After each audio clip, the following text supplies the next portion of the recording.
magdurusira Laswis na retaw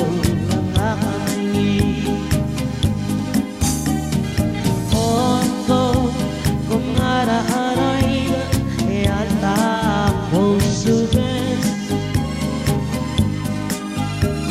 E o bangali, e o bangala Lental bilen, makyog naman Patigranuk, adranan Kono ay garan Abli maroy,